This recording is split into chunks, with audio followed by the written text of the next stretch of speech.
South East Radio's Business Matters with Karl Fitzpatrick. We're now turning our attention to the big local news story this week, the proposed development of Trinity Wharf in Wexford town. I'm joined in the studio now by the Chief Executive of Wexford County Council, Tom Enright. Good morning, Tom, and thank you very much for joining me this morning. Good morning, Karl, and before we start, I might just congratulate you on your recent appointment as President of the Chamber in Wexford, and I look forward to working with you and Madeleine and her team over the next year or two. Thank you very much, Tom, and likewise. Tom, this week you announced ambitious plans for a €35 million development of the iconic Trinity Wharf site in Wexford town. What exactly does the project entail? Well, the project is largely going to be focused around a business park, but a business park on its own won't work. We need to have a mix of uses within it.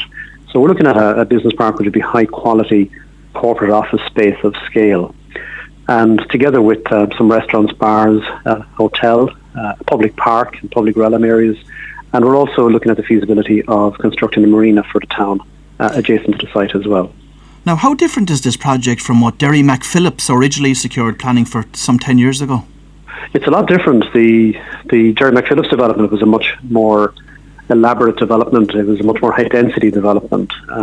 It involved about 350,000 square foot of development, largely focused around a retail centre, and it had a 13-storey 260 bedroom hotel. It had 250 odd apartments and other kind of facilities within it. It also involved reclaiming about 4 acres of land from the harbour as well. So we're not doing that. We're just taking the 10 acres as it is and putting a much lower density, much more kind of attractive, I think, development there.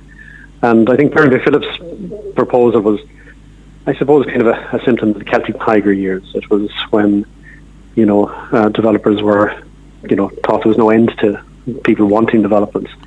And in some ways we're fortunate it didn't happen, because it would have taken a lot of retail out of the town centre, I think, and or else we would have been left with a half-finished development, which would have even create a bigger problem trying to address that. So I think, what we're getting at the moment is a nice site that's a brownfield site in a fantastic location overlooking the harbour, and the development we've proposed, I think, is one I think that's sensible in terms of getting the finances together to make it happen, and one that I think that's needed in the town in terms of giving a proper business park of quality where we can try and attract companies in to create employment.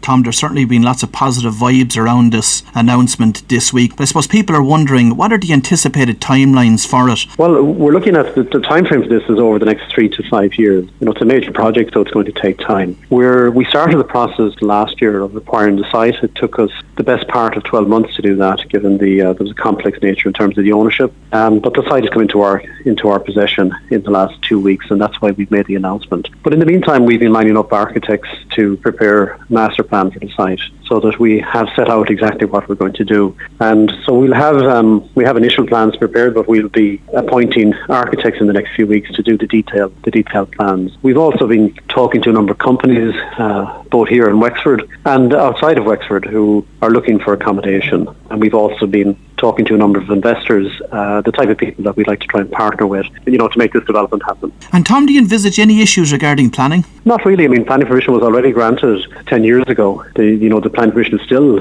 exists on the site because it was extended for 5 years after the initial 5 years, so it runs out in the near future. But no, I think the development we're proposing is a much lower density development than before, and it has a mix of uses, I think, which a lot of people I think will welcome. So you don't envisage a situation where this will have to go to An Bord Pleanála, where it could be delayed? I don't. I mean, it could end up in Bord Pleanála, but I wouldn't be worried about that.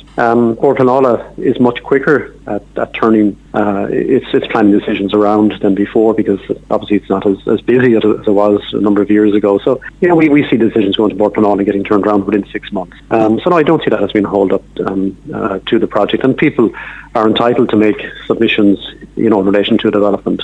So I don't see that as causing a problem. Now, the Trinity Wharf site itself is an unusual site in that you have to cross a railway line to get access to it. Does the railway line itself cause you any concern in relation to accessibility? It does. I mean, the Jerry McPhillips proposal was to put a bridge over the railway line. And that's something that we'll be looking at. But my own preference, if it's possible to do, is to put a level crossing.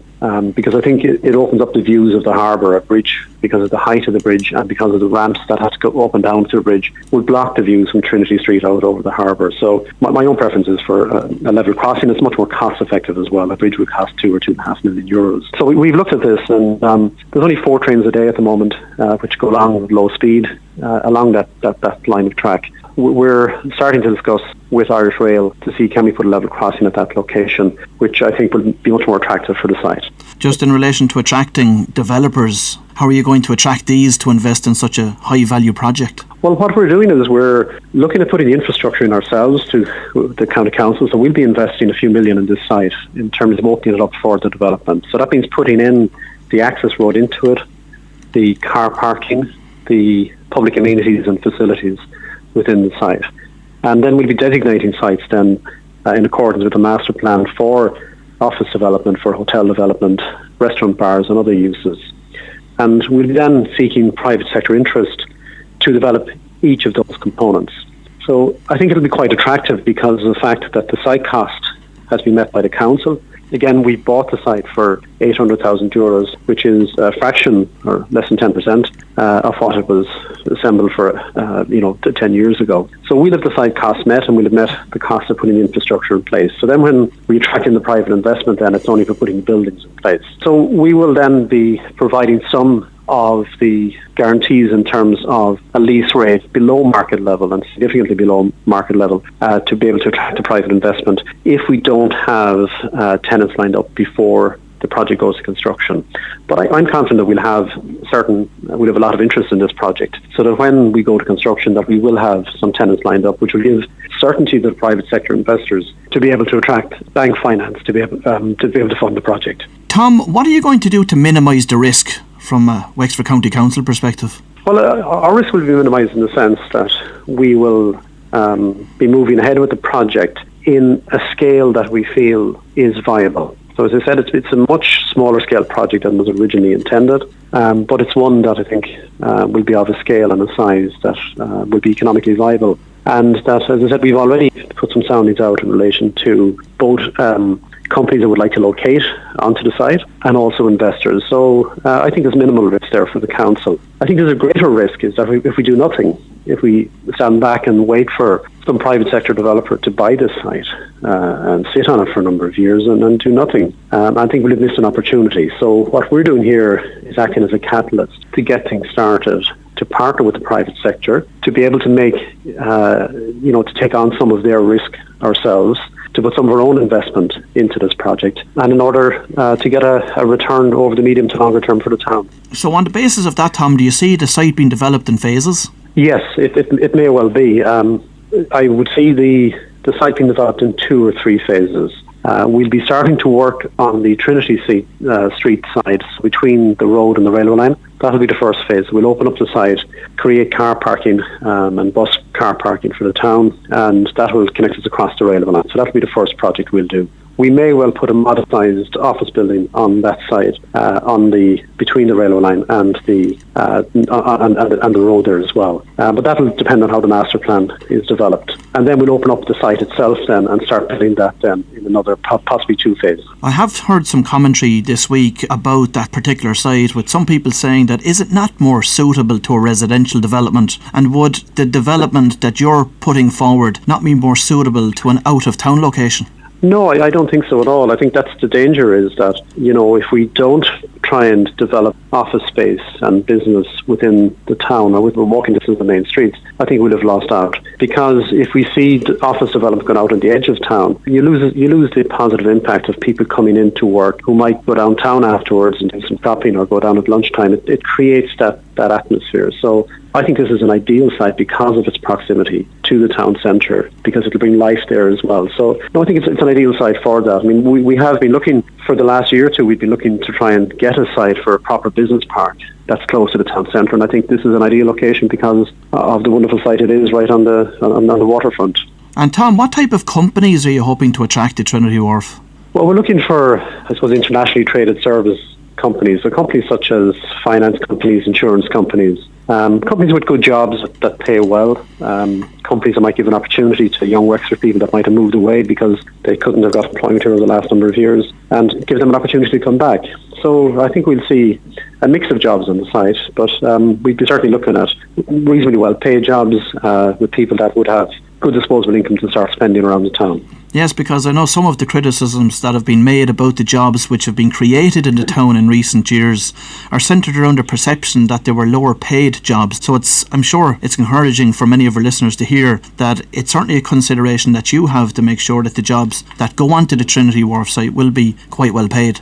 Well, there's a need for both in the town. You know, we've done a lot of research building up to moving forward with our economic strategy on property solutions. And, you know, some of that research has showed us that young people in Wexford have lower third-level educational attainment than in other parts of the country. In fact, Wexford is probably the second worst in the country in terms of a county of young people going on to third-level education. So that means that there's a certain amount of people there that don't have qualifications, and we need to try and find employment for them. But we also need to try and raise the bar in terms of third-level qualification and with young people, and create opportunities for jobs for them to come into as well. So I think it'll be a mix of jobs, but we won't be trying to attract call centres into the site. We'd be aiming the bar higher than that. There are other locations in the town which can be used for that type of use. And how are the IDA responding to this announcement? I think that the IDA that they see this as a very welcome development. You know, one of the problems we've had with the IDA is that, you know, we're selling a great story about Wexford, about what an attractive place it is to live and to do business, about the companies that have come here, how easy they find it to do business, how well that they have, that they've attracted staff here, their business are doing very well and performing very well. But property solutions is the problem. So it's great having this great message about Wexford, but until we have the property solutions that we can say, yes, Wexford is a great place to do business. If you come here, your business will succeed. But where do we put these companies? So we need to have a place to put them, and that's why we think that this business park is something that's very important for the town. We've spoken a lot about the business impact for the town, but talk to me about the social impact of the Trinity Wharf site, Tom. Well, I think the social impact is, I think will be very, very high and will make a real difference to that area. Again, part of the research we've done is looking at parts of the county where social deprivation is high, and that's where the number of people that are unemployed per head of population is higher than the normal. And, you know, there's parts of Wexford town very close to the Trinity Wharf site who had a very high levels of social deprivation. So I think this will be very good for those areas. And Tom, how are your plans progressing in relation to Enniscorthy, Gorey and New Ross? Well, our plans are, to concentrate on the four key towns in each of the four new districts that were set up when the town council were amalgamated with the council in the middle of 2014. So we have plans for property solutions in each of the other three towns as well. We're not ready to announce what those are at the moment, but we will be over the next few weeks because we're in the process of acquiring some property. But we have exciting plans for Gorey, for Enniscorthy and for New Ross, and particularly Enniscorthy and New Ross. They need a lift in terms of trying to attract jobs in there, and that's something that we will be concentrating on. And as I said, we have some good proposals in relation to those two areas. And we have a good proposal in Gorey in relation to a technology centre for small IT companies to help them to get established and to grow. So again, we'll be announcing some of these plans over the next number of weeks. Southeast Radio's Business Matters with Karl Fitzpatrick.